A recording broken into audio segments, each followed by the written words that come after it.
ministère du Travail et de la Sécurité sociale était en juillet dernier au SAGO, le salon de l'action gouvernementale. Le ministre Grégoire Owona y a fait une causerie sur le dialogue social et la gestion des crises en milieu professionnel.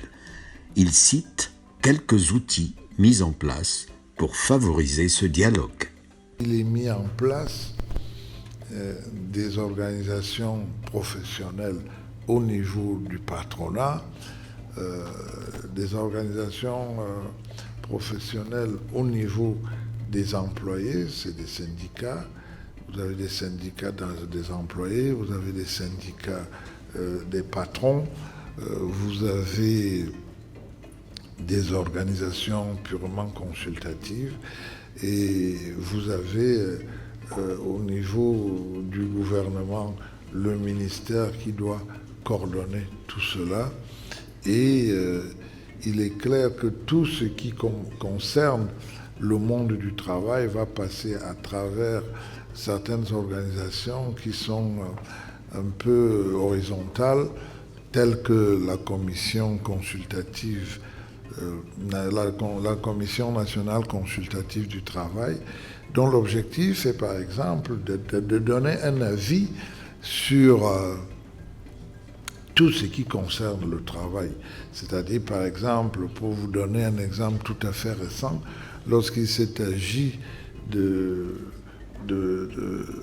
réviser le SMIC, une fois toutes les négociations du patronat avec les employés et le gouvernement ont eu lieu, le projet de texte qui fixait le SMIC doit passer à la commission consultative du travail. Et cette commission a la particularité qu'elle réunit toutes les institutions du pays, pratiquement, parce que vous y retrouvez le Sénat, l'Assemblée nationale, le gouvernement, la Cour suprême, évidemment les syndicats, les associations de patronat. Donc, et c'est après ça que le chef du gouvernement peut se prononcer à partir de ce que les consultations ont donné et l'avis que cette commission consultative du travail va donner. Donc, nous exerçons ce dialogue, j'allais dire, à longueur de journée, parce que, contrairement à ce que les gens peuvent penser, le monde est tranquille, mais c'est une tranquillité généralement apparente. Il y a toujours, on a envie de dire, tant que les hommes seront vivants, ils auront toujours des petites disputes, des petits désaccords, mais le problème est de savoir disséquer qu'est-ce qui est important, qu'est-ce qui l'est moins. Est-ce que le linge sale va se laver en famille ou alors il va se laver en public? Et c'est pour ça que dans le prolongement, il a été mis en place des choses parfois qui paraissent banales à certains, mais qui sont de véritables institutions. Je vais citer le délégué du personnel. Dans les entreprises, le personnel a ce qu'on appelle les délégués du personnel, qui sont des membres du personnel qui ont été élus par leurs pairs pour transmettre et défendre leurs intérêts. Donc, déjà au niveau d'une structure sociale comme l'entreprise, le délégué du personnel va transmettre les doléances et va discuter. Et à ce niveau, beaucoup de problèmes se règlent sans même qu'on sache qu'il y a des problèmes au niveau des institutions de la République. Et pour essayer d'être efficace, le ministère du Travail et de la Sécurité sociale a des départements, des démembrements à travers les départements et à travers les régions. Donc partout où se trouve le monde du travail au Cameroun, on peut retrouver les inspections du travail au niveau du département, au niveau de la région, et le ministère peut intervenir à tout moment.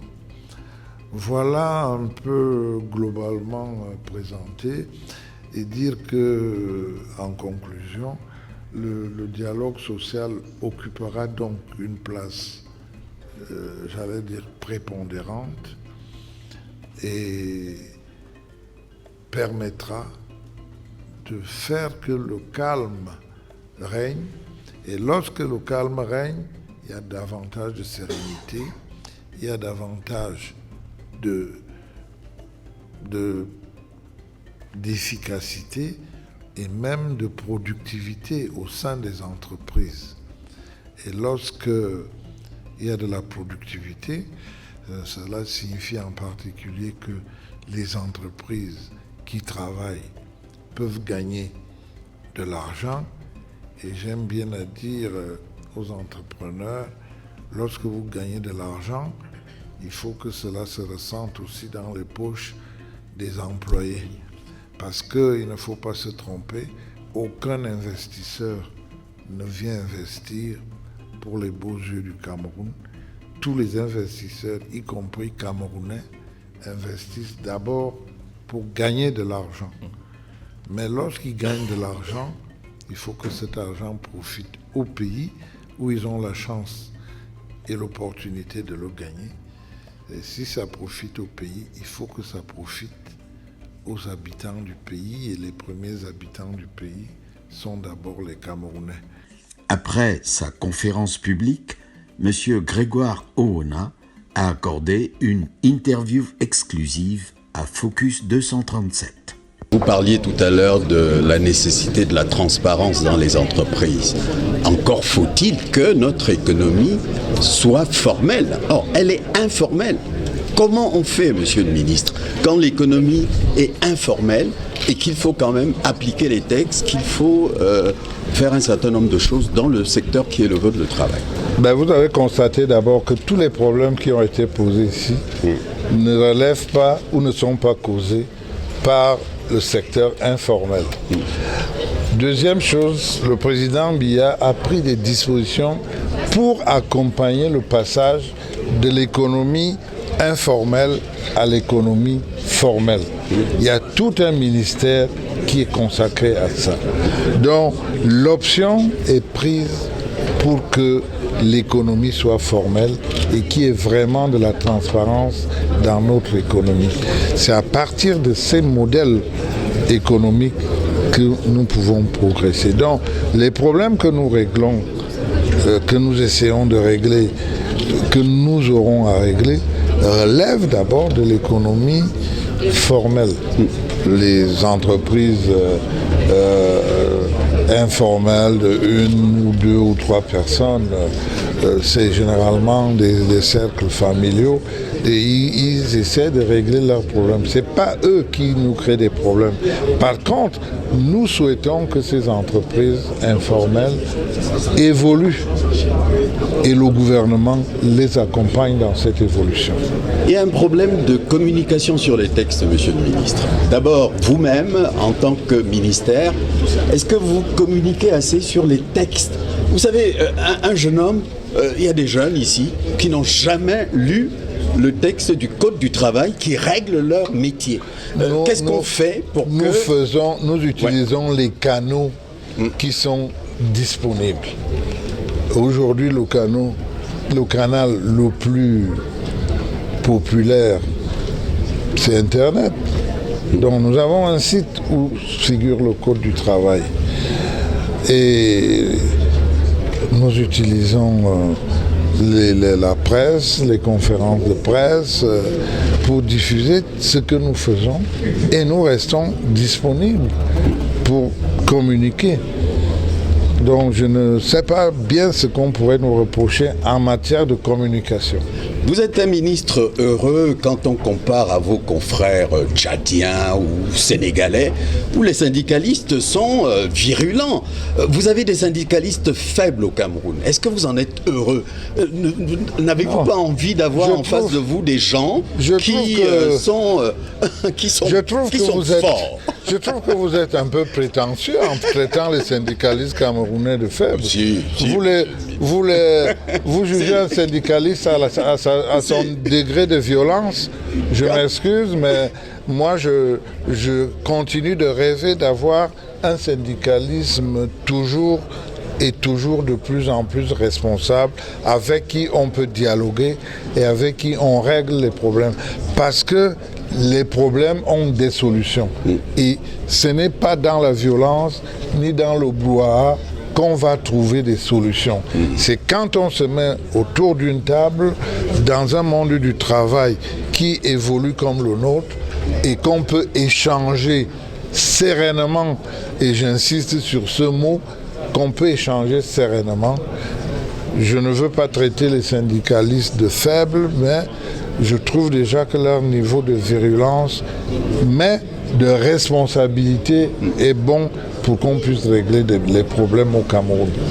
On n'a pas besoin de violence, on est contre la violence, et quand nous voyons les autres syndicats faire de la violence, vous voyez bien, les conséquences, elles sont là, elles ne sont pas cachées. Elles sont là, ça brûle par-ci, ça casse par-là, mais est-ce qu'ils ont eu besoin de courir, de marcher, de casser pour qu'on ait cette revalorisation du SMIC? Et je dois vous dire, rien que ces 6 derniers mois qui viennent de passer, vous avez eu des augmentations de salaire et des augmentations d'avantages dans des sociétés qui vont de 5 à 18%. On n'a pas entendu que les gens ont marché, on n'a pas entendu qu'ils sont allés brûler, on n'a pas entendu qu'ils sont allés courir. Monsieur le ministre, il y a 2 secteurs qui posent problème, la santé et les enseignants de manière générale. Vous les rencontrez tout le temps pour les calmer, et puis le lendemain, ça revient.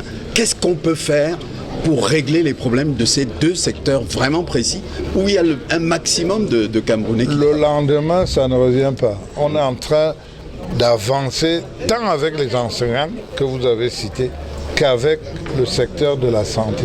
Les problèmes, on les a rencontrés, on a fait le point des problèmes, on est en train de trouver des solutions.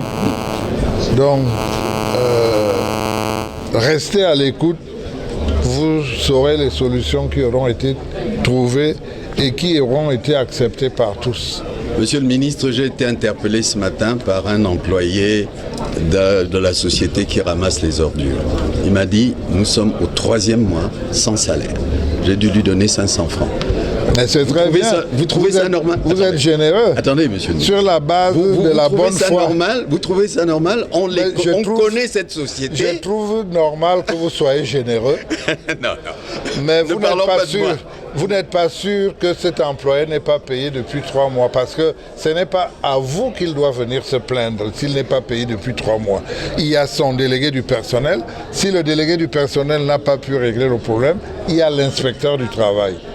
Avant qu'il ne vienne vous voir, mais si vous avez été généreux avec lui, c'est très bien.